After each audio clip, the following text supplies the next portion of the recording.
Harry Potter की दुनिया में आज हम एक बहुत ही अहम पल की गहराई में उतर रहे हैं। वो पल जब हैरी का पहली बार वोल्डेमॉर्ट से आमना सामना हुआ। हमारे पास जो ये एक जरिया है, ये थोड़ा विश्लेषण जैसा है, जो किताबों के नज़रिए से इस घटना को देखता है। तो हमारा मकसद सिर्फ कहानी दोहराना नहीं है, बल्कि इस विश्लेषण से ये समझना है कि उस पहले एकदम रोमांचक मुकाबले में कौन सी बातें सबसे खास थीं और उनका मतलब क्या था।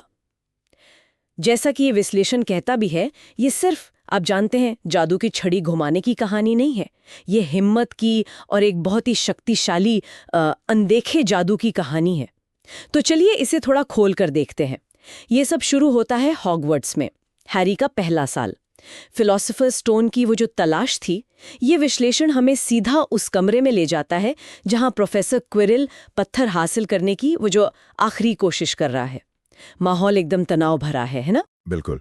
और ये विश्लेषण इस बात पे जोर देता है कि कैसे कहानी यहाँ तक आते आते धीरे धीरे वो रहस्य और खतरा वो सब बढ़ता जाता है।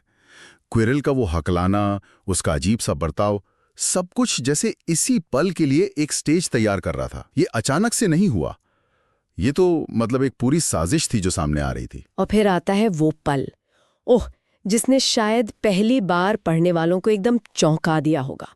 क्विरिल अपनी पगड़ी हटाता है और उसके सिर के पीछे वोल्डेमॉर्ट का चेहरा। ये विश्लेषण इसे कहानी का एक बहुत बड़ा मोड़ बताता है। कितना भयानक और बिल्कुल अप्रत्याशित रहा होगा वो मंजर। हाँ, ये सिर्फ चौंकाने वाला नहीं था, इसका एक प्रतीकात्मक मतलब भी है। वोल्डेमॉर्ट, जो अब तक सिर्फ एक डरावना नाम था, एक अतीत का साया, वो पहली बार शारीरिक रूप में सामने आता है, भले ही किसी और के शरीर पर निर्भर होकर। ये विश्लेषण यही दिखाता है कि बुराई कितनी पास और कितनी असली हो सकती है। अक्सर जैसे अच्छे के नकाब के पीछे छुपी हुई, और उसका सिर के पीछे होना भी एक मायने रखता है, जैसे कोई परजीवी हो जो अपने मेजबान को ही अंदर से खोखला कर रहा हो। अच्छा, तो इस विश्लेषण के हिसाब से वोल्डेमॉर्ट हैरी से पत्थर मांगता है, वो अमरता का प्रतीक जो उसे सबसे ज्यादा चाहिए। पर हैरी, महज 11 साल का बच्चा, वो मना कर देता है, और यहीं से चीजें और ज्यादा नाटकीय हो जाती हैं। जब क्विरिल वोल्डेमॉर्ट हैरी को पकड़ने की कोशिश करता है, तो उसका हाथ बुरी तरह जलने लगता है। ये सिर्फ एक बचाव जैसा नहीं लगता, इसमें कुछ और गहरा है। बिल्कुल, ये विश्लेषण उसी गहरे प्राचीन जादू पर रोशनी डालता है जो लिली पॉटर के बलिदान से पैदा हुआ था। ये कोई साधारण मंत्र या कोई ढाल नहीं है, ये तो माँ का प्यार है जो एक सक्रिय, एक शक्तिशाली कवच बन गया है हैरी के लिए। और मजे की बात यह है कि ये जादू वोल्डेमॉर्ट की समझ और उसकी ताकत से बिल्कुल परे है। वो शायद कितने ही मुश्किल डार्क आर्ट्स में माहिर हो, लेकिन प्यार जैसी बुनियादी, अहम और शक्तिशाली चीज को वो न समझ सकता है, न छू सकता है। विश्लेषण इसी विरोधाभास को दिखाता है।